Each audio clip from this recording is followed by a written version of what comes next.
ओम स्वामी समर्थ। अवधूत चिंतन श्री गुरुदेव दत्त। श्री स्वामी समर्थ। स्वामी भक्तांनो, असे स्वामींचे मनमोहक आणि प्रेमळ संदेश प्राप्त करण्यासाठी आपल्या चॅनलला नक्कीच सबस्क्राईब करा आणि बेल आयकॉन नक्कीच दाबा। आज नक्कीच तुमची 7 पिढ्यांची गरिबी संपेल आणि आज तुम्ही स्वामींकडे जी इच्छा मागाल ती नक्कीच पूर्ण होणार आहे। फक्त स्वामींवर विश्वास ठेवून मनापासून ती इच्छा तुम्ही स्वामींकडे मागा, सर्व काही नीट होईल आणि स्वामी तुम्हाला संकट काळात मदत देखील नक्कीच करतील। सर्व हो जनासी विनंती ही माझी, स्वामी चरणावरी लीन व्हावे। लीन झाली यासी काय सांगू सुख, भय नसे हो कदा काळी। म्हणून तुम्ही ऐसे ते करावे, आवडीने पाहावे स्वामी रूप। स्वामी सूत म्हणे अनुभव आला, तोची हो सर्वांना सांगत असे। म्हणून मित्रांनो, स्वामींच्या चरणावर डोकं ठेवून तुम्ही एवढीच प्रार्थना करायची, जे तुम्हाला पाहिजे ते मागायचं आहे आणि ते तुम्ही मनापासून डोळे बंद करून मागायचं आहे। स्वामी तुम्हाला नक्कीच देतील। आणि मित्रांनो, व्हिडिओला एक लाईक नक्कीच करा आणि कमेंटमध्ये श्री स्वामी समर्थ लिहायला विसरू नका। मीही एवढीच प्रार्थना करील की तुमच्या सगळ्यांच्या इच्छा मनोकामना सर्व पूर्ण हो आणि स्वामी तुम्हाला सर्व काही देव। मित्रांनो, साधेपणा हे अंतिम सौंदर्य आहे, क्षमा ही परम शक्ती आहे, नम्रता हा सर्वोत्तम युक्तिवाद आहे आणि ओळख हा एक चांगला संबंध आहे। स्वामी जीवनाचे कृष्ण जे वेळोवेळी मार्ग दाखवतात तेच आपले स्वामी समर्थ आहेत। ते आपल्याला प्रत्येक संकटात मदत करत असतात आणि सर्व काही आपल्याला देत असतात। फक्त आपला त्यांच्यावर विश्वास पाहिजे, एवढीच फक्त गोष्ट तुम्हाला करायची आहे। संबंध नाते त्यांच्याशी जुळतो ज्यांच्याशी मागच्या जन्मी आपले नाते संबंध असतात, नाहीतर एवढ्या करोडो लोकांच्या गर्दीत कोण कोणाला ओळखतं। मागच्या जन्मी सद्गुरू तुमची सेवा झाली असणार, म्हणून या जन्मी देखील तुमचाच भक्त म्हणून जन्म झाला। म्हणून स्वामी भक्तांनो, आपण खूप नशीबवान आहोत की आपला जन्म हे आपण महाराष्ट्रात झाला आणि त्यात आपण स्वामी समर्थांची सेवा करतो। हे सर्वात मोठी गोष्ट आहे। आपल्याला जे प्राप्त करून घ्यावायचे आहे त्याकरता आपण विविध प्रयत्न करतो।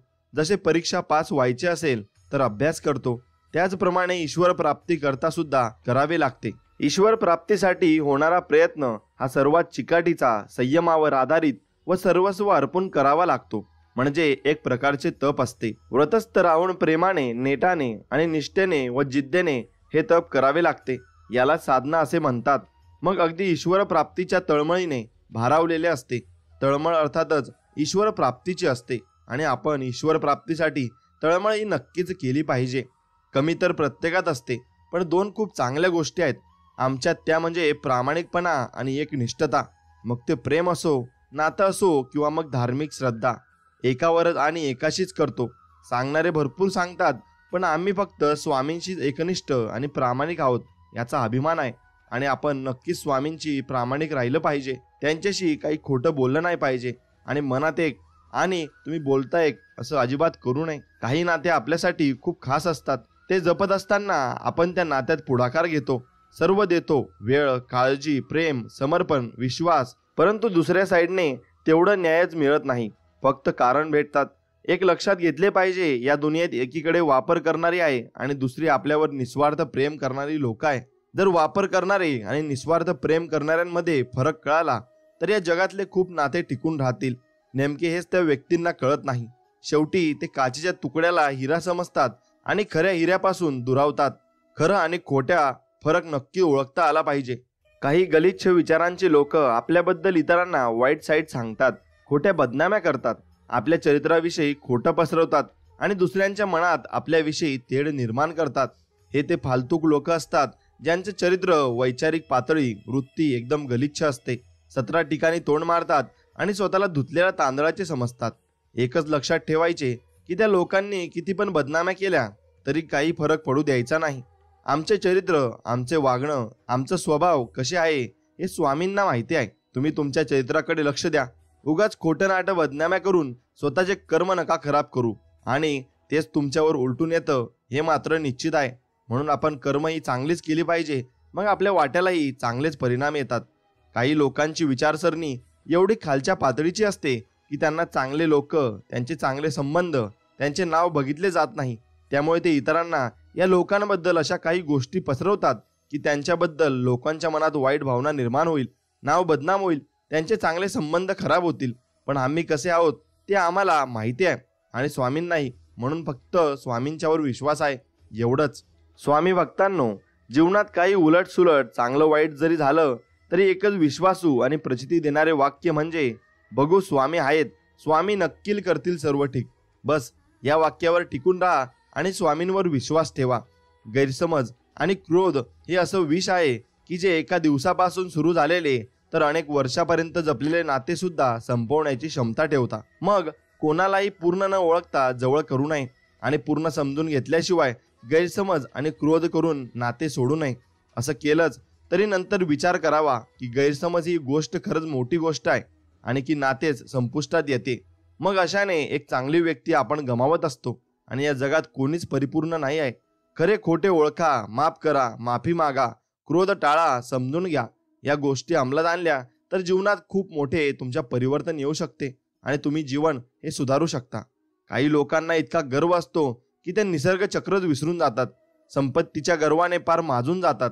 साधारण गरीब लोकांना तुच्छ लेखतात, हाडतुडं करतात. 4 लोकांमध्ये त्यांची इज्जत उतरवतात. दुसरे असतात शारीरिक ताकदीचा माज असणारे कमजोर, साध्या बोळ्या लोकांना दाबून मारतात.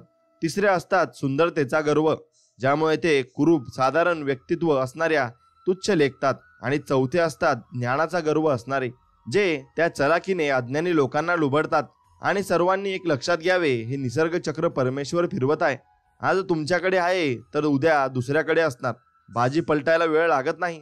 तो परमेश्वर तुमच्या सारख्यांची पार लायकी काढून जमिनीवर आदळतो आणि आज ज्याच्यावर तुम्ही असता आणि तेच उद्या तुमच्यावर असतील, एवढं मात्र लक्षात ठेवा.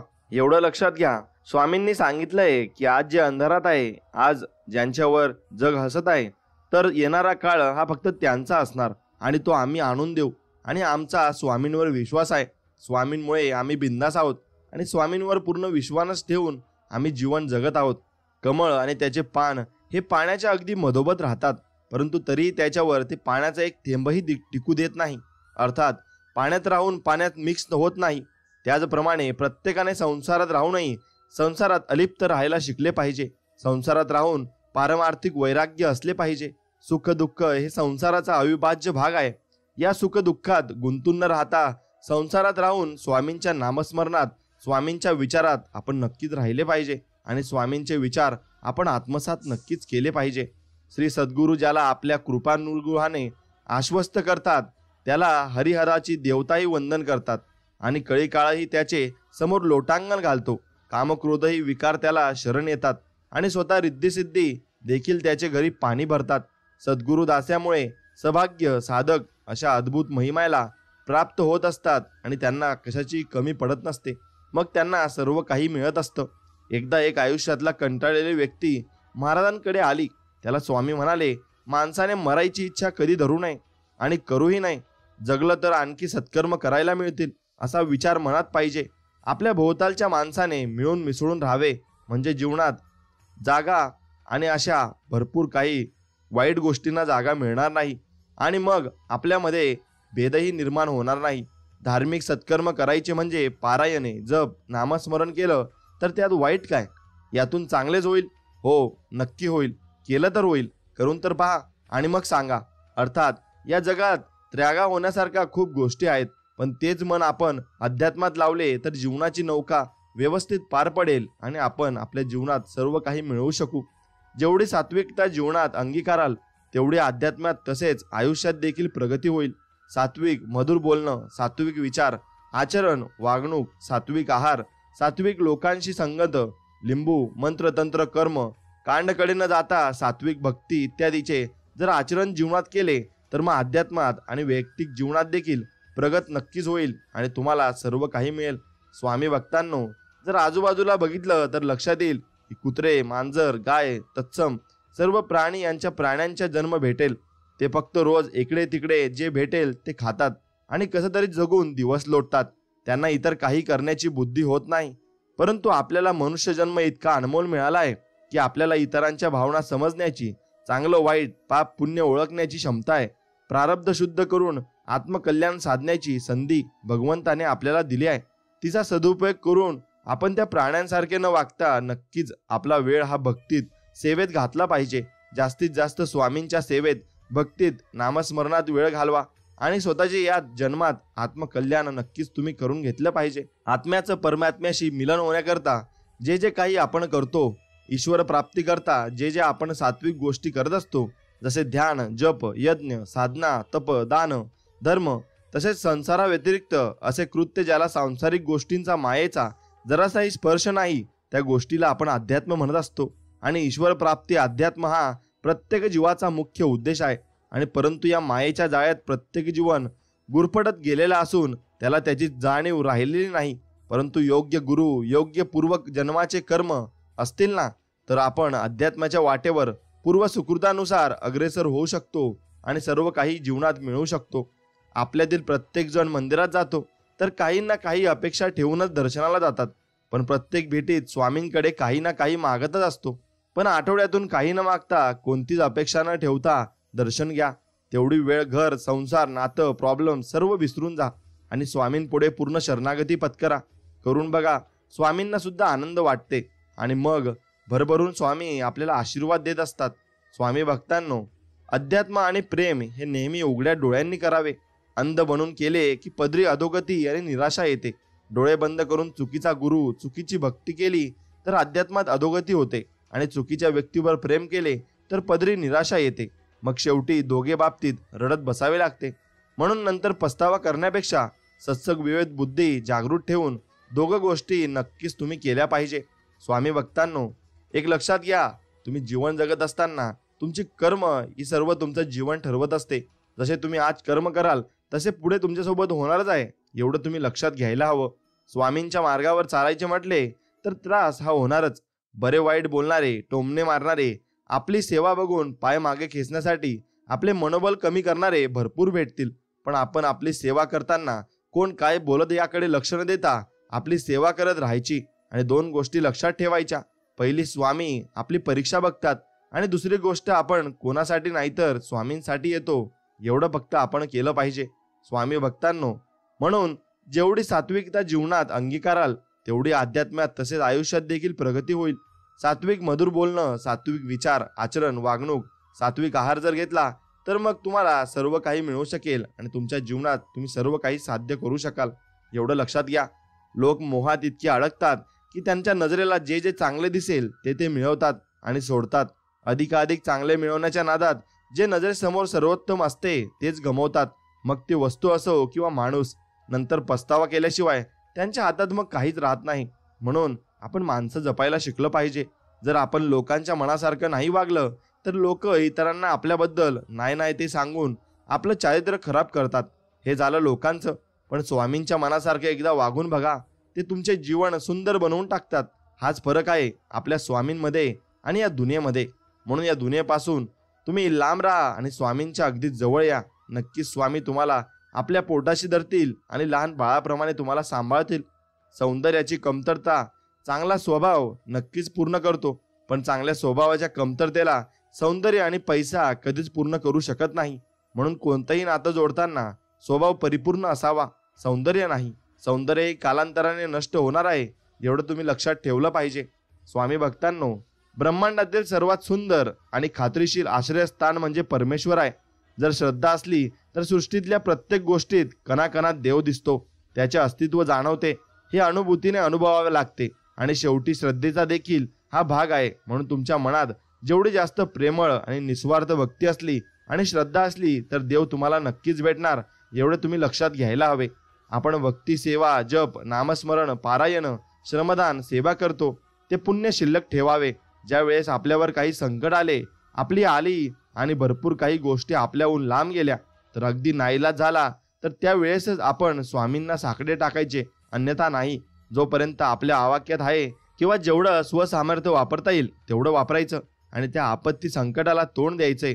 आणि जेव्हा वाटेल की आता आपल्या आवाक्याबाहेर आहे तेव्हा भगवंताला, स्वामींना साकडे टाकायचे, विनंती करायची. अन्यथा विनाकारण अगदी छोट्या मोठ्या गोष्टीला स्वामींवर भार नाही टाकायचा. छोट्या छोट्या गोष्टींसाठी भार टाकला तर आपले पुण्य देखील लवकर संपले, हे लक्षात ठेवावे. आणि म्हणून असे पुण्य आपण जमा करत राहिले पाहिजे. आपण रस्त्याने जाताना, येताना, प्रवासात, कोणाच्या तरी घरी गेल्यावर, मोबाईल, टीव्ही, गाडीवर अशा गोष्टींच्या माध्यमातून स्वामींची तस्बीर, नाम, अभयवचन असं प्रत्येक स्वामी भक्ताला दिसतच असतं, पण समजत नाही. लक्षात घ्या, या माध्यमातून स्वामी तुम्हाला सतत आठवण करून देतात की तू म्हणजे आपण सतत नामस्मरण करत राहा, त्यातच तुझे कल्याण आहे. हा संदेश अशा दुष्ट्यांना माध्यमातून स्वामी सतत देत असतात. आणि त्यामुळे लक्षात ठेवा, आपण सतत नामस्मरणात असले पाहिजे. आणि स्वामी आपल्याला दाखवत असतात की बाळा, तू कुठेही जा, मी तुझ्या सोबत आहे. फक्त माझं नाव घेत राहा, मी तुझ्या कायम सोबत राहील, एवढंच मी तुला अभयवचन देतो, असं स्वामी आपल्याला म्हणत असतात. नामस्मरण हे एखाद्याची श्रद्धा नसताना कितीही पापी असलेल्याने केले तरी देखील ते नाम घेणाऱ्याचे अनेक पातक नष्ट करते. हळूहळू साधकाचे चित्त शुद्ध करते आणि साधकाचे त्याच्या मनावर, विचारांवर नियंत्रण येते. आणि अर्थात नामस्मरणाने सैरावीर धावणाऱ्या देहरूपी रथावर लगाम बसते आणि मनुष्याचे कल्याण देखील नक्कीच होत असते.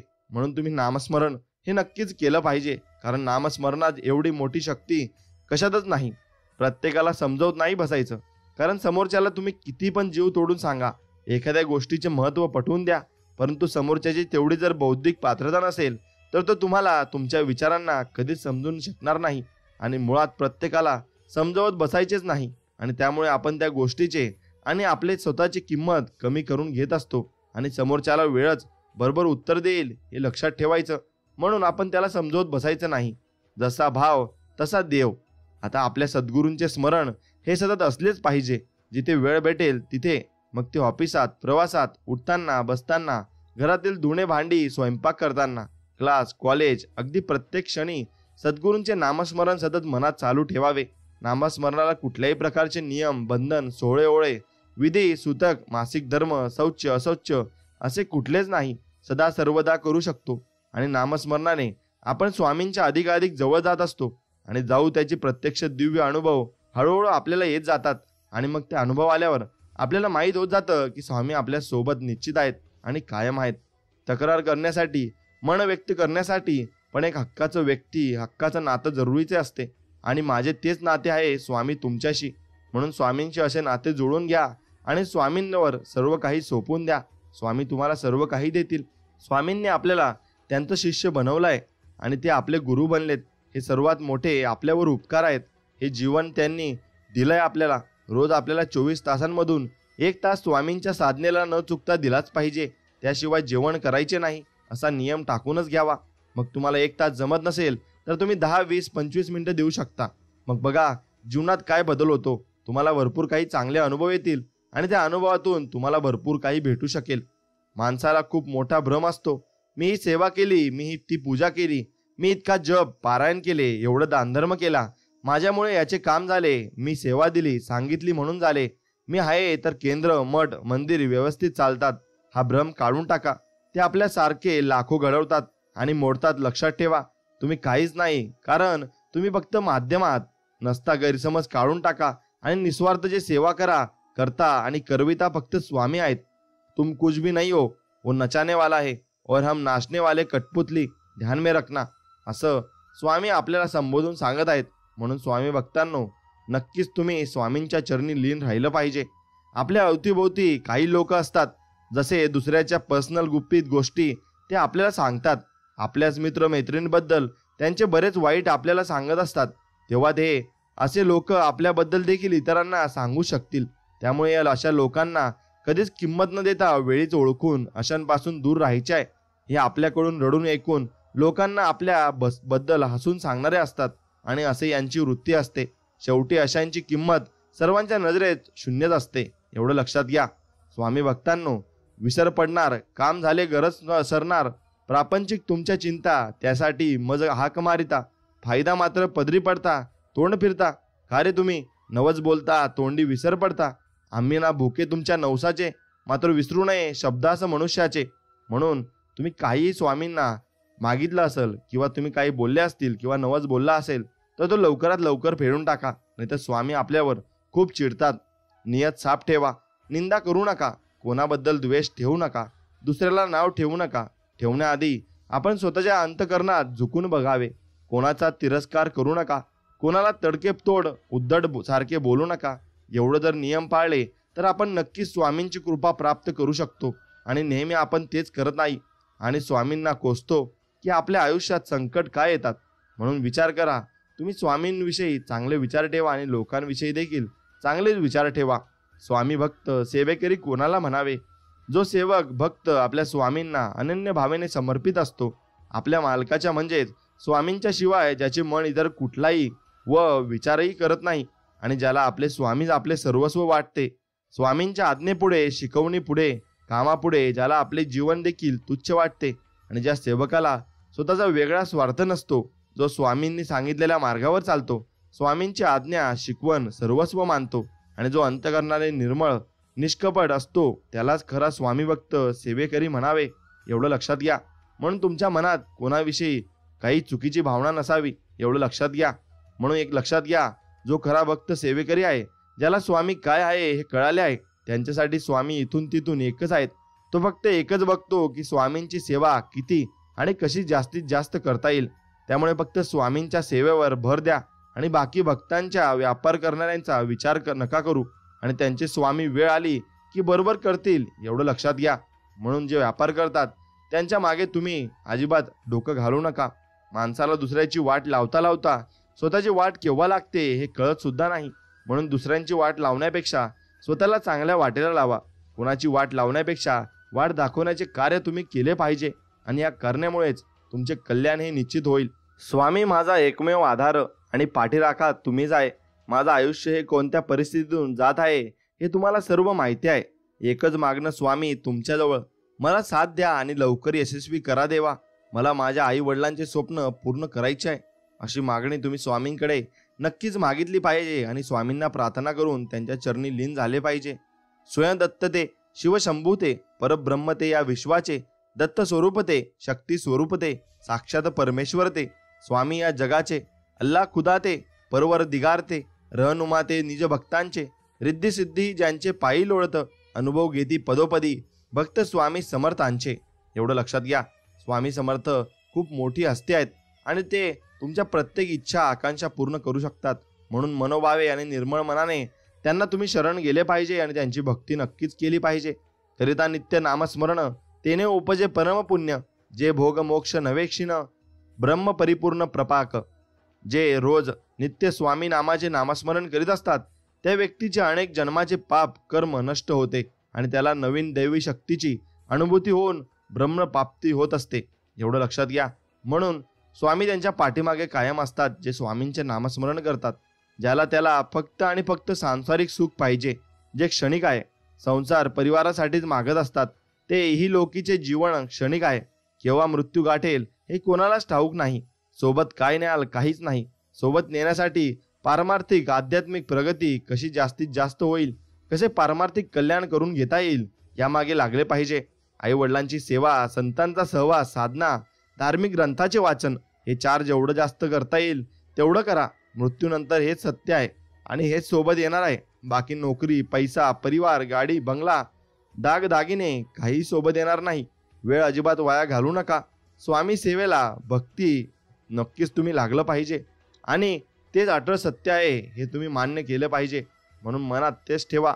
जीवन जगत असताना कर्म एवढे प्रामाणिकपणे शुद्ध मनाने करा की जर कोणी आपल्याला बोलत आहे की तुला तुझ्या कर्माचं फळ भेटेल तर हे वाक्य श्राप तळतळात सारखे न वाटता या वाक्याचा आशीर्वाद म्हणून आधार आपल्याला वाटला पाहिजे. तसे कर्म केले पाहिजे. म्हणून तुमच्या जीवाला, तुमच्या मनाला काय वाटतं हे जास्त महत्त्वाचं आहे, ना की लोकांना तुमच्याबद्दल काय वाटतं याबद्दल काही घेणं देणं ठेवू नका. जीवनात मित्र मैत्रिणी, नातेवाईक, इतर उच्च पदस्थ लोकांच्या संपर्कात राहा किंवा नका राहू, पण स्वामींच्या संपर्कात नेहमी राहा. कारण स्वामीच तुमच्या जीवनातील अंधकार नष्ट करू शकतात आणि जीवनाला नवीन कलाटणी ते देऊ शकतात. एवढं लक्षात घ्या. म्हणून स्वामींच्या अगदी भक्तीत राहा आणि स्वामींच्या चरणी लीन राहा. स्वामी सर्व काही आहेत एवढं मान्य करा आणि तेवढंच तुम्ही भरपूर काही स्वामींसाठी करा. तू माझे नामस्मरण करतो त्यामुळे तू चिंता नको करूस. जो माझे नामस्मरण चिंता करतो त्याला मी चिंता करण्याची गरज नसते असे स्वामी आपल्याला म्हणत आहेत आणि सांगत आहेत. म्हणून नामस्मरण महत्त्वाचे आहे. बरेच जण देवाचे अस्तित्व मानत नाहीत. मुळात देव मानण्याची गोष्टच नाही, ती अनुभवण्याची गोष्ट आहे. जसे दुधात तूप आणि पण ते प्रक्रिया केल्यानंतर दिसतं, जसे निसर्गात हवा वायू आहे हे अनुभवल्यावर कळतं, तसेच देव परमेश्वर हे साधना भक्ती केल्यावर कळतात. त्यामुळे कोणी देव नाही आहे असं म्हटलं ना म्हणून देवच अस्तित्व नाही आहेत आणि नाहीसे होत नाही. आपण आपली साधना भक्ती करत राहा. वेळ आली की अनुभूती भेटणारच. आणि देव हे सर्वांना साक्षात्कार नक्कीच देत असतात. स्वामी भक्तांनो, जो स्वामींच्या चरणी नजर झुकवतो, स्वामींच्या पुढे मान खाली घालून नतमस्तक होतो, स्वामी त्याला कधी कुठेही मान खाली घालू देत नाही आणि कोणापुढे झुकूही देत नाही. म्हणून फक्त स्वामींपुढे तुम्ही झुकले पाहिजे. आपल्याला काय पाहिजे, आपल्याला काय आवडतं त्यानुसार भक्ती सेवा करीत असतो. पण स्वामींना काय आवडतं, कशी भक्ती आवडते त्यानुसार जर आपण वागलो, आचरण केले, भक्ती सेवा केली, तर स्वामी आपल्याला सर्व काही गोष्टी न मागताच देतील आणि सर्व काही आपल्याला मिळेल.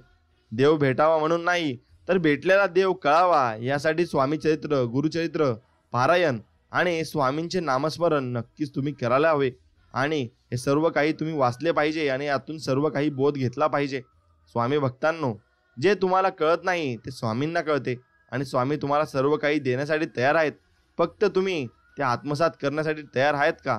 ते तुमची बुद्धी तेवढी झाली पाहिजे आणि तेवढी बुद्धी तुमच्याजवळ जर आली नाही तर मग तुम्हाला देव मिळणार नाही आणि देव भेटणारही नाही. एवढं लक्षात घ्या. स्वामी भक्तांनो, तुम्हाला जर स्वामी मिळवायचे असतील तर ते फक्त नामस्मरणाने मिळतात. एवढं तुम्ही लक्षात घेतलं पाहिजे. आणि नामस्मरणाने स्वामी आपल्याला भेटतील आणि बाकी कशानेच तुम्हाला भेटणार नाही. म्हणून चांगले कर्म करा आणि स्वामींच्या चरणात कायम लीन राहा. जेवढे जास्त तुम्ही स्वामींचे नामस्मरण कराल तेवढे जास्त तुम्हाला त्याचे अनुभव येत जातील. स्वामी सांगतात, जर आपल्या मेलेल्या पितरांच्या श्राद्धाने चांगले फळ, आशीर्वाद मिळेल अशी चांगली भावना ठेवत असाल तर याचा देखील विचार केला पाहिजे की जे आई वडील जिवंत आहेत त्यांची सेवा केली, तर त्यांना शिवीगाळ न करता, अपमान न करता प्रेमाने वागवले, खाण्यापिण्याच्या त्यांच्या सर्व अपेक्षा पूर्ण केल्या, काळजी घेतली, तर ते जिवंतपणीच इतका मोठा भरभरून आशीर्वाद आपल्याला देतील ना की दुसरं काही वेगळं करण्याची आपल्याला गरज नक्कीच भासणार नाही. आम्हाला कुठे सुख शांती भेटो अथवा न भेटो, पण स्वामी तुमच्या तस्बिरीकडे बघितल्यावर जी आत्मिक शांती मिळते, जो आंतरिक परमानंद मिळतो, तो कुठेच मिळू शकत नाही हे मात्र निश्चित आहे. सुखी जीवनासाठी श्री स्वामी समर्थ महाराजांची वचने तथा शिकवण आहे. भिवू नकोस, मी तुझ्या पाठीशी आहे. जो माझी अनन्य भावाने भक्ती करतो त्यांचा योग्यक्षेम मी स्वतः पाहत असतो, असे स्वामी म्हणत आहेत. आळशी माणसाचे तोंड कधीच पाहू नये. शेत पिकवून खा आणि मिळेल त्यात संतुष्ट राहा. जा, तुझे अपराध माफ केलेत. यापुढे सावधगिरीने वाग. भिवू नकोस, पुढे जा. संकट दूर होईल. प्रत्यक्ष काळ तेथे आला तरी तुझ्यासाठी आम्ही त्याचा प्रतिकार करू. आमचे बोलण्यावर विश्वास ठेवा. राहिलेला काळ आमचे नामस्मरणात घालवा. मोक्ष मिळेल. मी सर्वत्र आहे, परंतु तुझ्यासाठी येथे आलो. आता निधास्त राहा. हम गया नहीं, हम अभी जिंदा है, असे स्वामी आपल्याला सांगत आहेत आणि आपल्याला नवीन प्रेरणा देत आहेत. कोणत्याही व्यक्तीला चुकीचं समजण्याआधी त्याच्याशी मन मोकळेपणाने बोलावं. कदाचित अर्धे गैरसमज इथे संपतील आणि मग समोरचा चुकतोय हे कुणालाही सहज कळतं, पण आपण स्वतः चुकतोय हे समजायला आणि पचवायला मन तितकंच मोठं आणि समजूतदार लागतं. स्वामींचे करावे स्मरण कीर्तन, स्वामी चरणी लावावे ध्यान, स्वामी भक्ताशी करावी मैत्री, सेवा करावी आई वडिलांची, सत्पुरुषांची, स्वामींच्या कथा अनुभव सांगावे एकमेका, स्वामी नाम गाये मुखा, याने वाढे सुख शांती भक्ती, होईल आत्म कल्याण. एवढं लक्षात घ्या. परमेश्वराने डोळे तर प्रत्येकाला सारखेच दिले आहे, खूप सुंदर दृष्टी प्रदान केली आहे, परंतु काही लोक असेच असतात की वाईटात पण चांगले बघतात आणि काहींना चांगल्यात पण वाईट बघण्याची सवय असते. मग हे ज्याच्या त्याच्या दृष्टिकोनावर अवलंबून असते, त्यात आपण काहीच करू शकत नाही. म्हणून समोरचा आपल्याविषयी कसा विचार करतो याकडे लक्ष देऊ नका. आयुष्यात खूप कष्ट झाले, संकट तर येतच असतात. स्वामी परीक्षा घेतात, अक्षरशः नकोसं वाटतं, पण स्वामी सेवेकरांनी भक्तांना एवढं खंबीर बनवतात की भविष्यात कितीही मोठा प्रसंग आला तर तो व्यक्ती त्यातून अलगद बाहेर निघतो आणि सर्व दुनिया अचंबित होते. ही असते स्वामींची कृपा आणि स्वामी भरपूर काही मोठी कृपा आपल्यावर करत असतात. फक्त विश्वास स्वामींवर आपण ठेवला पाहिजे. अरे, एक लक्षात घ्या, मनुष्याने कधीच हिंमत हारायची नसते. ज्याप्रमाणे डोंगरात उगम पावणारी नदी रस्त्यातील व्यक्तींना कधीच विसरत नाही की समुद्र कुठे आहे, म्हणून मार्ग कसा आहे, किती दूर आहे, भेटेल की नाही, परंतु ती तिच्या इच्छित स्थळी पोहोचतेच. मग त्या मार्गे परमेश्वरी भक्ती असते. म्हणून तसेच तुम्हाला देखील तुमचं इच्छित मिळणार. फक्त न डगमगता वाटचाल चालू ठेवा. आणि एक वाक्य लक्षात ठेवा स्वामींचं, भिवू नकोस, मी तुझ्या पाठीशी आहे. एवढं वाक्य तुम्ही लक्षात ठेवलं की मग तुम्हाला घाबरण्याची गरज पडत नाही. अघटित कला, अघटित लीला, पूर्ण तेज तेजाचा पुतळा, अगम्य ज्याची अवतार लीला, कलींचा सोहळा मोडावया, असे आपले स्वामी आहेत. बरेच जणांचा आयुष्यात दुसऱ्याला नाव ठेवण्यात जातं, दुसऱ्याला शहाणपण शिकवण्यात जातं, पण दुसऱ्याला या गोष्टी शिकवण्या अगोदर आपण स्वतःच्या अंतःकरणात ढुंकून बघावे. आपण किती पाण्यात आहोत याचे उत्तर देखील तिथेच मिळतील. लोका सांगे ब्रह्मज्ञान, स्वतः मात्र कोरडे पाषाण असे काही लोक असतात. मग या लोकांच्या भरोशावर आणि यांच्या नादी तुम्ही अजिबात लागू नका, हे लक्षात घ्या. मनाला यातना व्हाव्या, आपल्या हृदयाला दुःख व्हावे, मनाला वाईट वाटावे, मानसिक शारीरिक आर्थिक नुकसान व्हावे, नातेसंबंध खराब व्हावे असे आपल्याला स्वतः बाबत घडावे असे कधीच वाटत नाही. मग आपण दुसऱ्या बाबत देखील तसे वाटू देऊ नये, आणि अर्थात दुसऱ्या बाबत वरील गोष्टी घडाव्या असे कधीच वाटू नका, देऊ नका. तसेच फिरून तुमच्याकडे नक्कीच येणार हे लक्षात ठेवा, कारण हे कर्म असतात, हे फिरून येत असतात. म्हणून प्रत्येकाशी गोड बोला आणि चांगल्या मनाने सर्वांशी वावरत राहा. स्वामी भक्तांनो, जर तुम्हाला व्हिडिओ जर मनापासून आवडत असेल तर तुमच्या आवडत्या मित्राला हा व्हिडिओ नक्कीच शेअर करा, आणि त्यांना पण हा व्हिडिओ नक्कीच छान वाटेल. आणि तुम्हाला हा व्हिडिओ आवडत असेल तर व्हिडिओला एक लाईक करून कमेंटमध्ये श्री स्वामी समर्थ, जय जय स्वामी समर्थ असं नक्कीच टाईप करा. मित्रांनो, जीवन जगत असताना तुमच्या बोलण्यावरून भरपूर लोक तुमच्याकडे आकर्षित होत असतात. म्हणून तुमचं संभाषण स्किल तुमचं वाढलं पाहिजे, आणि ते वाढवण्यासाठी तुम्ही नक्कीच प्रयत्न केले पाहिजे. म्हणून त्यातल्या 2 बाबी तुम्ही नक्कीच लक्षात ठेवल्या पाहिजे. संभाषणातल्या औदार्यामुळे अधिक मित्र जोडले जातात, आणि संभाषणातल्या औदार्यामुळे तुम्हाला लोकांबद्दल अधिक काही जाणून घेण्याची संधी मिळते, एवढं मात्र निश्चित आहे. म्हणून तुम्ही लोकांशी नक्कीच बोललं पाहिजे. सर्वसामान्य माणूस जगातले इतर कुठल्याही गोष्टींपेक्षा स्वतःबद्दल बोलण्यास जास्त उत्सुक असतो, ही गोष्ट लक्षात ठेवा. तुम्ही जेव्हा त्याला ती संधी देता तेव्हा त्याला तुम्ही आवडायला लागता, आणि संभाषणातलं सौंदर्य आणि हा मित्र जोडण्याचा सर्वात साधा, सोपा आणि यात्रेचा मार्ग आहे. आणि त्याचा दुसरा फायदा म्हणजे त्यातून लोकांबद्दल अधिक माहिती मिळवणं. ती महत्त्वाची गोष्ट साध्य होते. आणि पहिला प्रकरण त्या आपण पाहिल्याप्रमाणे आपल्या यशाच्या प्रयोगशाळेत आपण लोकांचा अभ्यास करत असतो, आणि लोकांची माहिती, त्यांच्या विचार प्रक्रिया आणि त्यांची बलस्थानं, तसेच त्यांचे कच्चे दुवे आणि ते जसे वागतात व बोलतात तसे ते का करतात याबद्दल आपण जेवढं अधिक जाणून घेऊ तेवढंच चांगलं, कारण त्यांच्यामुळे ज्यांच्यावर आपल्याला हवा तसा प्रभाव टाकण्याच्या दृष्टीनं आपली तयारी पक्की होत असते. आता हा मुद्दा एका उदाहरणावरून पाहू. आपण ज्या उत्पादनांची जाहिरात करतो असतो ती उत्पादनं लोकांनी का विकत घ्यावीत, आणि हे लोकांना सांगण्यामध्ये सगळ्यात जाहिरात संस्था तरबेज असतात.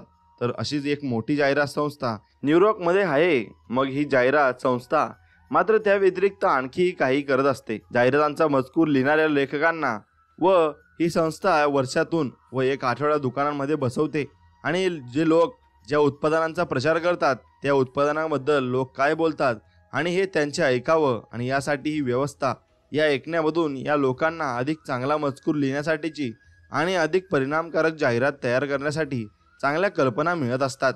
आपल्याकडे नोकरी सोडून जाणाऱ्या कर्मचाऱ्यांच्या मुलाखती घेण्याची पद्धत अनेक चांगल्या कंपन्यांमध्ये असते. या मुलाखती घेण्यामागचा हेतू त्या लोकांनी कंपनी सोडून न जाण्यासाठी त्यांचं मन वळवणं हा नसून ते आपली कंपनी सोडून दुसरीकडे का जात आहेत हे जाणून घेणं आहे. आणि हा असतो त्या कर्मचाऱ्यांकडून मिळालेल्या माहितीच्या अनुषंगाने कंपनी तिच्या विविध धोरणांमध्ये सुधारणा करू शकते, आणि अशा तऱ्हेने लोकांचं बोलणं ऐकून घेण्याचा कंपनीला फायदा होतो. लोकांचं बोलणं ऐकून घेण्याचा फायदा विक्री व्यवसायातल्या व्यक्तींनाही होत असतो. चांगला विक्री प्रतिनिधी म्हणजे जो बोलण्यात हुशार असतो किंवा हजरजबाबी असतो, आणि असं सर्वसाधारणपणे लोकांचं मत असतं. पण विक्री व्यवस्थापक पदावरच्या माणसाला बोलण्यात हुशार असलेल्या प्रतिनिधींमध्ये फारसा रस नसतो, आणि त्या गोष्टीची छाप त्याच्यावर पडत नाही. तो प्रभावित होतो, आणि तो चांगला श्रोता असलेल्या आणि योग्य प्रश्न विचारून हवी ती माहिती मिळवून शकणाऱ्या प्रतिनिधीशी बोलल्यानंतर मग संभाषणाच्या बाबतीत व अपमतलबी होऊ नका, आणि दुसऱ्याचं बोलणं ऐका, आणि त्याद्वारे मित्र जोडा आणि शिका. दुसऱ्या व्यक्तीशी कुठल्याही येणाऱ्या प्रकारच्या संबंधांमध्ये सौजन्य दाखवलं तर तुम्हाला मनशांती नक्कीच मिळेल, आणि व्यावहारिकदृष्ट्या तुम्ही अगदी कसून तयारी केलीत तर मग कुठलाही मानवी व्यवहार करताना तुम्ही थोडेफार आश्वस्त व्हाल आणि असाल. पण इतर लोकांखातर केलेल्या छोट्या मोठ्या मात्र तुम्हाला त्यापेक्षा दसपट अधिक अस्वस्थ करतील, आणि लोकांबद्दल चांगला विचार करण्यामुळे निराशा आणि ताण नाहीसे होतात. आणि अगदी खोलवर विचार केलात तर लोकांबद्दल नकारात्मक भावना बाळगणं आणि हे तुमच्या मनावरचं ताणच एक मोठं कारण असतं आणि हे तुमच्या लक्षात येईल. म्हणूनच इतरांबद्दल सकारात्मक विचार करा आणि म्हणजे हे जग किती सुंदर आहे हे तुम्हाला कळेल. आणि इतर लोकांबद्दल चांगला विचार करण्याच्या बाबतीत खरी कसोटी लागते आणि ती जेव्हा गोष्ट आपल्याला हव्या तशा घडत नसतात तेव्हा. मग बढतीच्या बाबतीत तुम्हाला डावललं जातं आणि तेव्हा तुम्ही कुठल्या प्रकारे विचार करत असता, किंवा तुम्ही सभासद असलेल्या एखाद्या मंडळात कुठलंही पद तुम्हाला मिळत नाही तेव्हा. तसंच तुम्ही केलेल्या एखाद्या गोष्टीवर टीका होते आणि तेव्हा तुम्ही कुठल्या प्रकारे विचार करत असता असं तुम्हाला वाटतं. लक्षात ठेवा, तुम्हाला एखाद्या गोष्टीत अपयश आल्यावर तुम्ही कसल्या प्रकारचा विचार करता यावरून तुम्हाला पुन्हा यश केव्हा मिळेल हे ठरत असतं. आणि लवकरच की उशिरा मग हे तेव्हा ठरत असतं.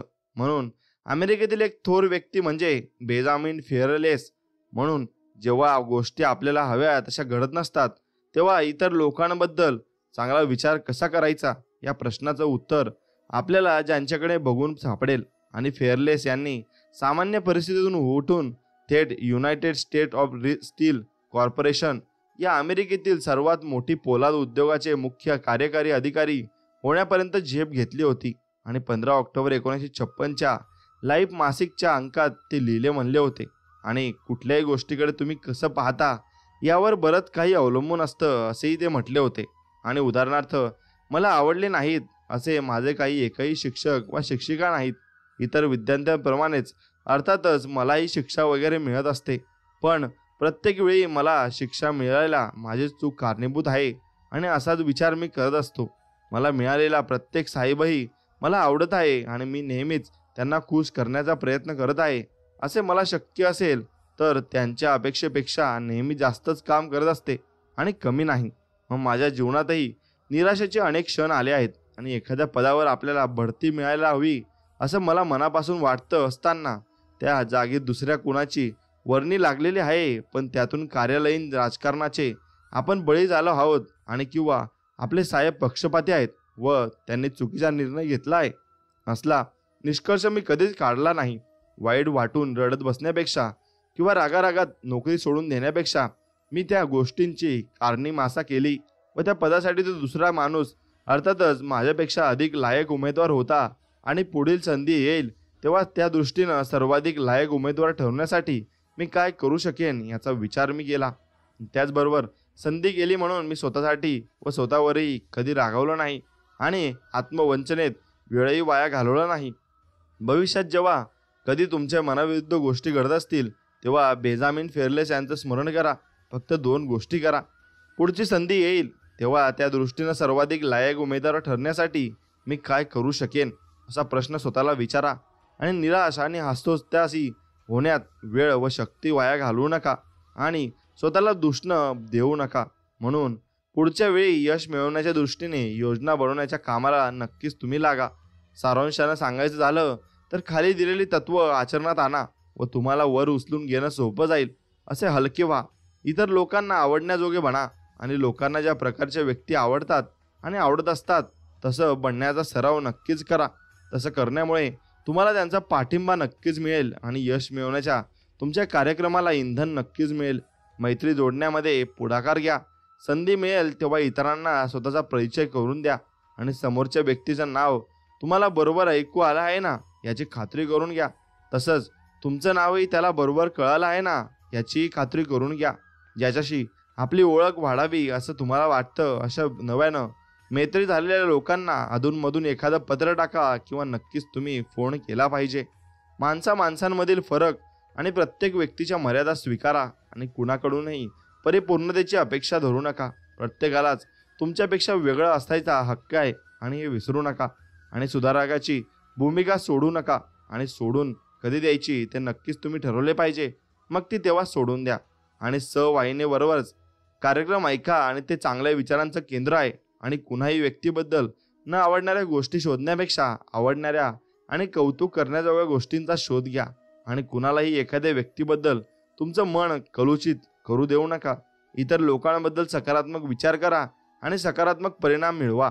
तुमच्या संभाषणामध्ये उदार भूमिका ठेवा आणि या बाबतीत यशस्वी लोकांचा आदर्श तुम्ही डोळ्यापुढे नक्कीच ठेवला पाहिजे. इतरांना बोलण्यास प्रोत्साहन द्या, त्यांना त्यांची मतदृष्टिकोन तुमच्यासमोर मांडू द्या, त्यांच्या यशाविषयी बोलू द्या आणि नेहमी सौजन्याचाच वागा. आणि त्यामुळे इतर लोकांना चांगलंच वाटतंच आणि तुम्हालाही स्वतःलाही छान वाटतं. म्हणून तुम्हाला काही वाईट अनुभव आला तर त्याचा खापर दुसऱ्यांवरच्या माथ्यावर फोडू नका, त्यांना दोष देऊ नका.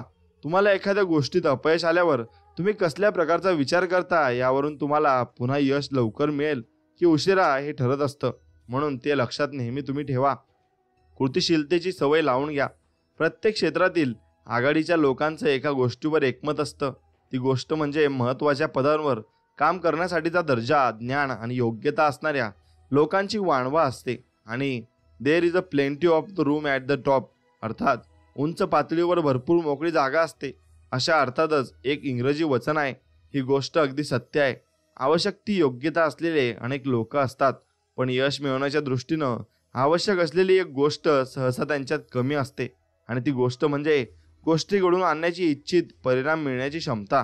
कुठल्याही मोठ्या कार्यात कृतिशील माणसाची गरज असते. मग ते कार्य म्हणजे एखादा उद्योग चालवणं असो किंवा मग उच्च कोटीची विक्री साध्य करणं असो की मग विज्ञान, सैन्य किंवा शासन व्यवस्था असो. एखाद्या महत्त्वाच्या पदावर काम करण्यासाठी चांगला माणूस शोधत असताना मुख्य कार्यकारी अधिकारी ज्या प्रश्नांची उत्तरं शोधत असतात ते प्रश्न त्यांना त्याच अर्थाचे असतात. आणि तो हे काम करेल का, तो याचा पाठपुरवठा करेल का, आणि तो स्वबळावर चालवणारा आहे का, आणि तो इच्छित परिणाम मिळवू शकणारा आहे का, की नुसताच बोलणारा आहे. मग या सगळ्या प्रश्नांमागचा उद्देश एकच आहे. संबंधित मनुष्य कृतिशील आहे की नाही याबद्दल खात्री करून घेणं. उत्तम कल्पना जवळ असणं पुरेसं नाही. एखाद्या बऱ्यापैकी कल्पनेवर प्रत्यक्ष काम करून ती विकसित करणं हे एखाद्या उत्कृष्ट कल्पनेचा पाठपुरावा न करता ती वाया घालवण्यापेक्षा 100 पटीनं अधिक चांगला आहे. कुठल्याही गोष्टीबद्दल नुसता विचार करत बसल्यानं काहीही साध्य होत नसतं. क्रियेविना वाचाळता व्यर्थ असते. म्हणून उपग्रहापासून ते भव्य गगनचुंबी इमारतींपर्यंत आणि संगणकापासून ते औषधांपर्यंत आजच्या जगातील प्रत्येक गोष्ट आणि म्हणजे तिच्यावर काहीतरी कृती झाली आहे अशी एक कल्पनाच होती. आणि यशस्वी तसंच सर्वसामान्य माणसांचा अभ्यास करत असताना तुमच्या लक्षात येईल की लोक सहसा 2 प्रकारचे असतात.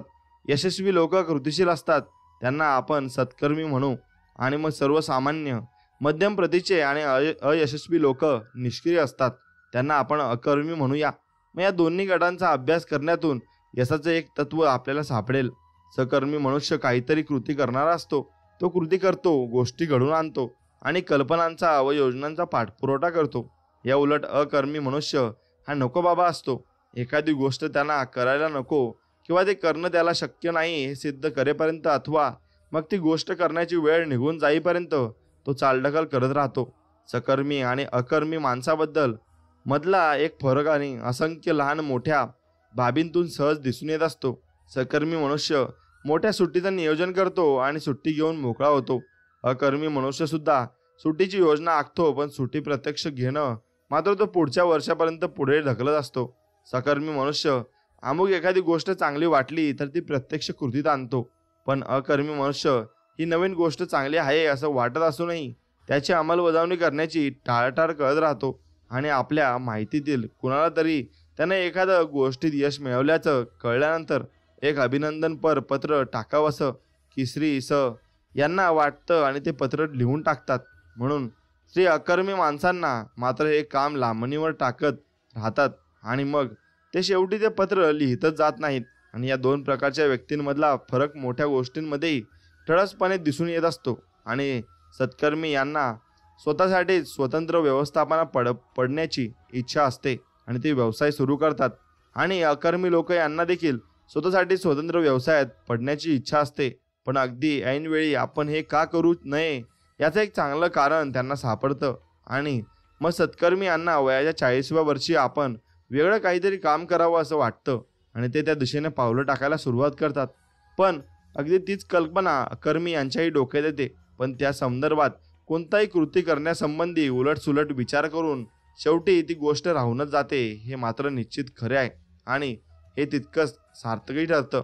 म्हणून सत्कर्मी आणि अकर्मी यांच्या वागण्यातल्या सर्वच गोष्टींमधून त्यांच्यातला फरक स्पष्ट होत असतो. आणि आपल्याला हवी ती गोष्ट सत्कर्मी माणूस घडून आणतो आणि मग त्याद्वारे त्याला आत्मविश्वास मिळतो आणि आंतरिक सुरक्षितता लाभते. आणि आत्मनिर्भरता लाभते आणि अर्थातच अधिक उत्पन्नही मिळतं. पण कृतीच न करण्यामुळे अला हव्या त्या गोष्टी घडवून आणता येत नाही आणि पर्यायानं तो आत्मविश्वास गमावून बसतो. त्याची आत्मनिर्भरता संपून जाते व तो परावलंबी होतो आणि मग सर्वसाधारण जीवन त्याच्या नशिबी येतं. आणि मग सकर्मी कृती करतात आणि अकर्मी करणारच होतो पण नाही केलं असे असतात. पण प्रत्येकालाच सकर्मी व्हावंसं वाटत असतं. त्यामुळे आपण आता कृषीशीलतेची सवय आपल्याला लावून घेऊया. आणि अकर्मी लोक तसे का होतात ठाऊक आहे? त्याचं कारण म्हणजे प्रत्यक्ष कृती करण्यापूर्वी सगळ्या गोष्टी 100% अनुकूल होण्याची वाट ते पाहत बसतात. आणि परिपूर्णतेचा अट्टहास ही एक चांगली गोष्ट आहे, पण मानव निर्मित आणि मानवी योजनांनुसार होत असलेली कोणतीच गोष्ट परिपूर्ण नसतेही आणि ती परिपूर्ण असणं शक्य देखील नसतं. त्यामुळे संपूर्णपणे योग्य परिस्थिती व वातावरण निर्माण होण्याची वाट पाहणं म्हणजे आजन्म नुसती वाटच पाहत राहणं ही असतं. म्हणून तुम्ही कृती करायला शिकलं पाहिजे. म्हणून खाली लिहिलेल्या 3 घटना पहा आणि 3 व्यक्ती त्यांच्या वातावरणाला कशा सामोरे गेल्या ते तुम्हाला त्यातून नक्कीच दिसेल आणि शिकायलाही मिळेल. म्हणून श्री ग यांनी लग्न का केलं नाही? आता श्री ग यांनी आता 30 ओलांडून वयाच्या 40कडे वाटचाल सुरू केलेली आहे आणि ते चांगले सुशिक्षित आहेत. लेखा अधिकारी म्हणून नोकरी करतात आणि शिकागो शहरात एकटेच राहतात. मग ग यांना लग्न करण्याची तीव्र इच्छा आहे. प्रेम, साहचर्य, एक कुटुंब, मुलं या सर्व गोष्टी त्यांना हव्याशा वाटतात. अनेक वेळा त्यांचं लग्न होता होता राहून गेलं. मग एकदा तर अगदी उद्यावर लग्न आलं होतं, पण प्रत्येक वेळी लग्न जुळत आलं की ज्या मुलाशी व मुलीशी त्यांचं लग्न करायचं तिच्यात काहीतरी दोष यांना आढळायचा. आणि थोडक्यात वाचलो नाहीतर ती माझी घोडचूक ठरली असती. मग हे प्रसंग मात्र सांगण्यासारखा आहे. 2 वर्षापूर्वी आपल्याला योग्य मुलगी सापडली असं ग यांना वाटलं. ती दिसायला आकर्षक होती, कुणालाही आवडेल अशी होती आणि बुद्धिमानही होती. पण तिच्याशी लग्न करणं योग्य होईल याबद्दल कुठलीही शंका ग यांच्या मनात नको होती. मग एके दिवशी संध्याकाळी तिच्याबरोबर बसून लग्नासंबंधी चर्चा करत असताना त्या भावी सौ ग यांच्या काही उद्गारांनी ग अस्वस्थ झाले. मग आपण योग्य मुलीशी लग्न करतो आहोत याची खात्री करून घेण्यासाठी गनी अटींचा एक 4 पानी दस्तऐवज तयार केला आणि लग्न होण्यापूर्वी त्या मुलीनं त्या सर्व अटी मान्य करायच्या होत्या. आणि तो दस्तऐवज चांगला टंकलिखित केलेला आणि कायदेशीर दिसत होता आणि जगण्याच्या बाबतीतील ग यांना आठवणीतील व त्या सर्व गोष्टींचा त्यात समावेश होता. मग श्री ग ख्रिश्चन असल्यामुळे त्यामध्ये एक भाग धार्मिक बाबींबद्दल होता. लग्नानंतर ते कुटुंब कोणत्या चर्चमध्ये जाईल, किती वेळा जाईल आणि एकंदर किती पैसे चर्चच्या दानपेटीत टाकतील या सर्व गोष्टींचा त्यात उल्लेख होता. आणि आणखी एका भागात मुलं किती होतील, केव्हा होतील याबद्दल लिहिलेलं होतं. त्याचे मित्र मैत्रिणी कुठल्या प्रकारचे असतील, लग्नानंतर भावी वधू नोकरी करेल किंवा नाही, ते कुठे राहतील, त्यांच्या खर्चाची विभागणी कशी असेल या सर्वच बाबी त्या तपशिलावर आल्या होत्या. आणि दस्तऐवजाचं शेवटचं अर्ध पान त्या मुलीनं कोणकोणत्या सवयी सोडायच्या आणि कोणत्या लावून घ्यायच्या यासाठी खर्च केलं गेलं होतं. मग त्यामध्ये धूम्रपान, मद्यपान, तिचा मेकअप, मनोरंजने प्रकार सर्व काही नोंदवलं गेलं होतं. मग गच्या भावी वधूनं जेव्हा प्रकार पाहिला तेव्हा तिनं काय केलं हे ओळखायला तुम्ही खूप हुशार असायची गरजच नाही. तिनं तो दस्तावेज मिळाल्यावर एक चिठ्ठी लिहिली ज्यात तिनं लिहिलं, लग्नाच्या वेळी चांगलं वाईट काही हो अशी जी शपथ घेतात ती सर्वांना पुरेशी असते आणि तशीच ती माझ्याही दृष्टीनं पुरेशी आहे. तुमच्या अटी तुम्हालाच लखलाभ होत आणि मला तुमच्याशी लग्न करण्याची अजिबात इच्छा नाही. आणि त्या चिठ्ठीसोबत ते दस्तऐवज गनकडे परत पाठवून दिला जातो. आणि अनुभव सांगत असताना ग चिंतेच्या सुरात म्हणाले, आता मला सांगा, असा लिखित करार करण्यामध्ये काय चूक आहे? काही झालं तरी लग्न म्हणजे एक मोठी गोष्ट आहे आणि त्यात तुम्ही जेवढे सावधगिरी बाळगाल तेवढं चांगलंच नाही का? पण ग चुकत होते आणि लग्नाच्याच बाबतीत नव्हे तर जगातल्या कुठल्याही गोष्टीचं नियोजन करताना अति सावध राहणं चूक ठरतं आणि अति उच्चीचे निकष सुद्धा तसेच चूक ठरतात. मग त्यांच्या लग्नाकडे आणि त्यांच्या काम, बचत, मैत्री या सर्व इतर गोष्टींकडे बघण्याचा ग यांचा दृष्टिकोन सारखाच होता. आणि यशस्वी माणसामध्ये कुठलीही समस्या उद्भवण्याआधीच तिचं निरासन करण्याची क्षमता असते. आणि असं नाही, उलट ज्या माणसात समस्या जेव्हा केव्हा सामोरे येतील तेव्हा त्यांना तोंड देऊन त्या सोडवण्याची क्षमता असते, तोच मनुष्य यशस्वी होत असतो. मग तीच त्याच्या यशस्वी असण्याची कसोटी असते. परिपूर्णतेच्या बाबतीत आपल्याला समंजस तडजोड करायला हवी, अन्यथा कृती करण्यासाठी आपल्याला अनंत काळापर्यंत थांबावं लागेल आणि पूल समोर आल्यावरच तो ओलांडून शहाणपणाचं असतं. म्हणून एक गोष्ट लक्षात घ्या. म्हणून तर दुसरी गोष्ट आहे, श्री म यांचं नवं घर घेणं कसं जमलं. आता मोठा निर्णय घेण्याच्या प्रत्येक क्षणी आपल्या मनात एक द्वंद्व चालू असतं, कृती करावी की न करावी. अशाच एका निर्णायक क्षणी एका तरुण माणसानं कृती करण्याचा निर्णय घेतला आणि मग त्याला त्याचं भरघोस फळही मिळालं. म नावाच्या या तरुणाची परिस्थिती इतर लाखो तरुणांपेक्षा काही वेगळी होत नाही. तो एक 30शीतला तरुण आहे आणि त्याला बायको आणि एक लहान मुलगी आहे आणि त्याचं उत्पन्न बेताचंच आहे. पण श्री व सौ म एका लहानशा घरात राहत असतात. दोघांनाही एक छानपैकी नवं घर हवं होतं आणि स्वतःचं घर, मोठी जागा, स्वच्छ परिसर आणि मुलीला खेळण्यासाठी मोकळी जागा असं ते स्वप्न होतं. पण घर घेण्यामध्ये एक अडचण होती. सुरुवातीला एकदम भरावी लागणारी रक्कम एकदा महिन्याच्या घरभाड्याचा चेक लिहित असताना मला अचानक स्वतःचा खूप राग आला आणि घरभाड्याचा चेक आणि नवीन घर घेतल्यास भरायचा हप्ता या दोन्हींची रक्कम सारखीच होती. मग त्यानं आपल्या पत्नीला हाक मारली आणि म्हणाला, आपल्या पुढच्या महिन्यात नवीन घर घ्यायचंय का? मग तू शुद्धीवर आहेस ना? तिनं विचारलं. का उगीच थट्टा करतो आहेस? आपल्याला ते शक्य नाही हे तुला चांगलं माहिती आहे आणि सुरुवातीला भरण्याच्या रक्कमे एवढे सुद्धा पैसे आपल्याजवळ नाहीत. पण मचा निर्णय पक्का झाला होता आणि हे पहा, कधीतरी स्वतःचं घर घेण्याची इच्छा असणारी हजारो आणि लाखो जोडपे असतील, पण प्रत्यक्षात ते घेणारी त्यांच्यापैकी निम्मी सुद्धा नसतील. प्रत्येक वेळी काही ना काही उपटत असतं आणि त्यांचा घर घेण्याचा बेत हा ढकलला जात असतो आणि ते काहीही नाही. आपण घर घेणार आहोत, पैसे कसे उभे करायचे ते मलाही आत्ता ठाऊक नाही, पण त्यासाठी आपण काहीतरी करूया. मग पुढच्या आठवड्यात तर दोघांनाही आवडेल असं एक घर त्यांना सापडलं. फारसा डालडोल नसला तरी घर होतं मात्र छान आणि सुरुवातीला $1200 एवढी रक्कम भरायची होते आणि आता हे $1200 आणायची करण्याचं मोठं आव्हान त्यांच्यासमोर उभं राहिलं होतं. बँकेसारख्या ठराविक मार्गाने गेल्यास पुढल्या उरलेल्या रकमेचं कर्ज मिळणं कठीण आहे आणि हे मला ठाऊक होतं. पण म्हणतात ना, इच्छा तिथं मार्ग. तसंच काहीतरी मच्या बाबतीत झालं आणि त्याला अचानक कल्पना सुचली. बिल्डरला भेटून या $1200 एखाद्याकडून खाजगी कर्ज का घेऊ नये? तो मग बिल्डरला जाऊन भेटला आणि त्या बिल्डरनं फारसा रस दाखवला नाही, पण मन नेट लावला. शेवटी असं ठरलं की बिल्डर स्वतःच मला $1200 देईल आणि मग ते पैसे दरमहा $100 अधिक व्याज असं देऊन फेडेल. आता मला फक्त एकच काम करायचं होतं, दर महिन्याला $100 व्यवस्था करायची. मग ती श्री व सौ म पेन पेन्सिल घेऊन बसले आणि आपल्या महिन्याच्या खर्चात कपात करून $25 वाचवण्याची योजना त्यांनी तयार केली. आणि तरी $75 प्रश्न होताच आणि मग ते मला कुठून तरी दर महिन्याला जास्तीचे मिळवल्याच लागणार होते. आणि मला मग आणखी एक कल्पना सुचली.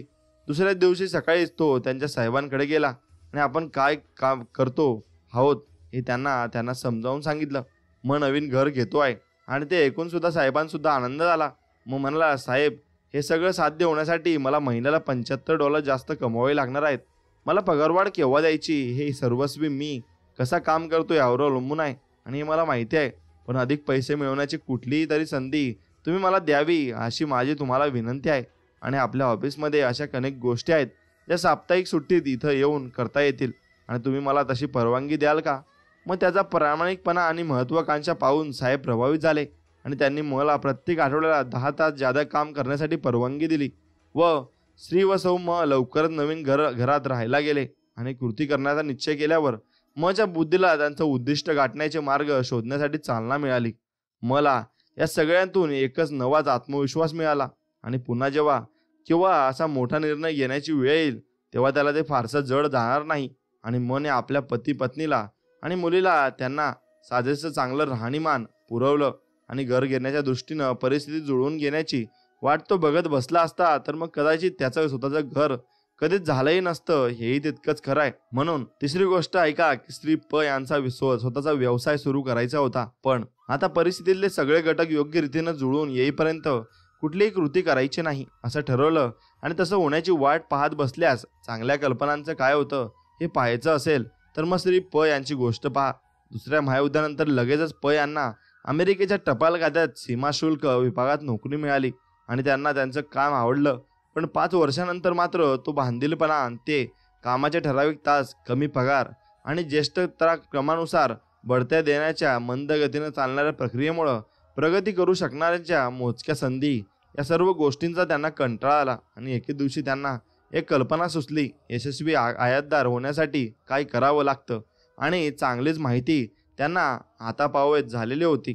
आणि मग आपण स्वतः स्वस्त भेटवस्तू आणि खेळणी आयत्ता करण्यात व्यवसायात का सुरू करू नये असं त्यांना वाटलं.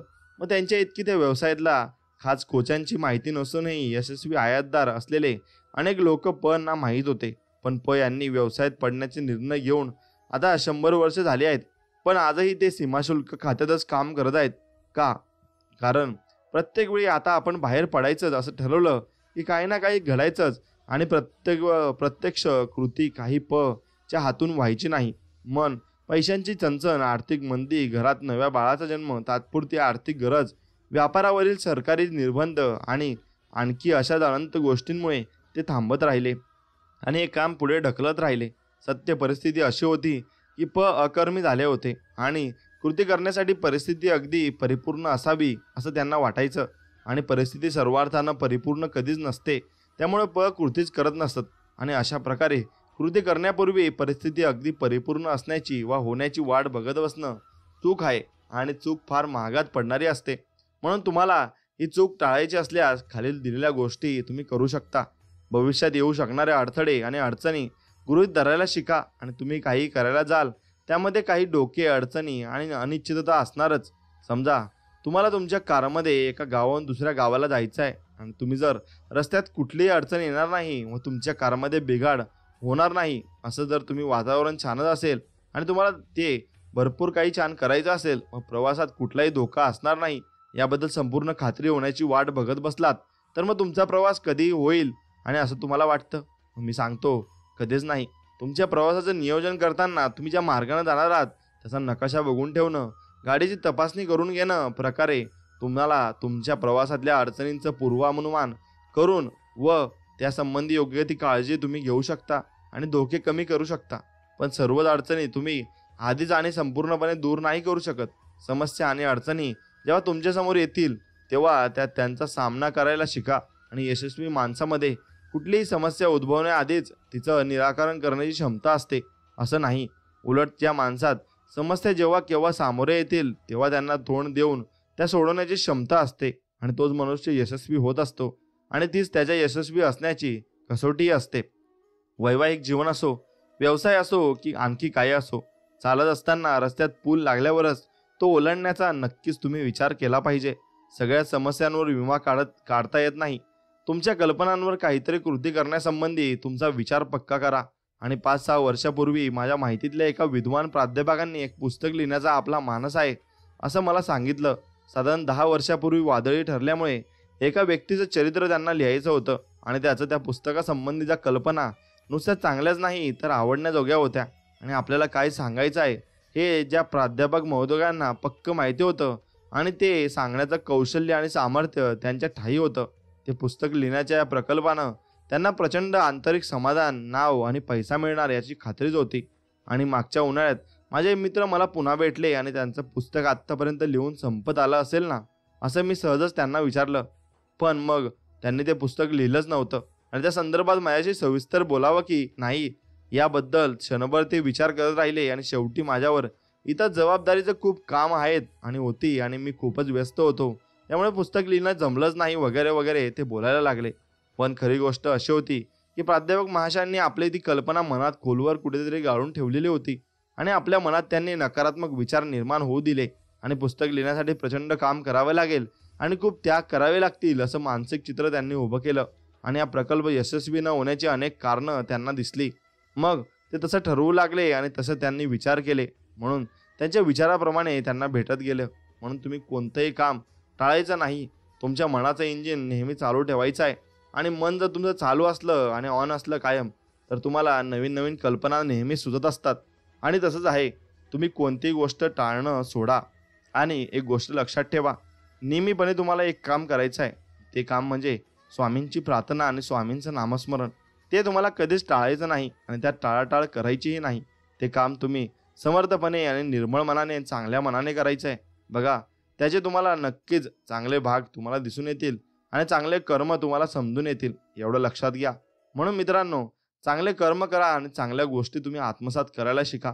आणि चांगल्या गोष्टी जर केल्या आणि चांगले सुकर्म जर केले तर नक्कीच तुम्हाला त्या गोष्टी चांगल्या मिळतील आणि चांगल्या गोष्टींसोबत तुम्हाला सर्व काही तुमच्यासोबत चांगलं देखील होईल, एवढं मात्र निश्चित आहे. म्हणून तुम्ही स्वामींचं नामस्मरण करणं कधीच टाळू नका आणि त्यासाठी कधीच आळस करू नका. जेवढं जास्त आळस कराल तेवढं जास्त तुम्ही फसत जाल आणि मग तुम्हाला नंतर त्याचा पस्तावा येत जाईल, हे मात्र निश्चित आहे. म्हणून स्वामी भक्तांनो, स्वामींवरचा विश्वास असाच टिकून ठेवा आणि स्वामींवर विश्वास ठेवा आणि स्वामींच्या चरणी दररोज नतमस्तक व्हा आणि स्वामींना एवढंच मागा की स्वामी आम्हाला सर्वांना सुखी समाधानी निरोगी ठेवा आणि शांततेत ठेवा आणि भरपूर काही सगळं काही आमच्या मनासारखं होऊ द्या, ही स्वामींचरणी प्रार्थना. बस एवढंच तुम्ही मागायचं आहे. आणि मित्रांनो, स्वामींचा महिमा खूप मोठा आहे आणि स्वामींवरील विश्वास खूप महत्त्वाचा ठरतो. ज्यावेळी आपल्याला आपल्या कष्टाचं फळ मिळतं तेव्हा स्वामींना नक्कीच धन्यवाद करायला शिका आणि स्वामींच्या दरबारात जाऊन स्वामींना प्रार्थना करा की आम्हाला सुखी समाधानी आणि निरोगी ठेवा, ही स्वामींचरणी प्रार्थना असं नक्कीच तुम्ही म्हणायला हवं. मित्रांनो, व्हिडिओ जर मनापासून आवडला असेल तर चॅनलला सबस्क्राईब करून बेल आयकॉन नक्कीच दाबा आणि कमेंटमध्ये श्री स्वामी समर्थ नक्कीच लिहा. चला तर मग भेटूया नवीन एक व्हिडिओमध्ये. तोपर्यंत जय श्रीराम, श्री स्वामी समर्थ, जय जय स्वामी समर्थ. धन्यवाद.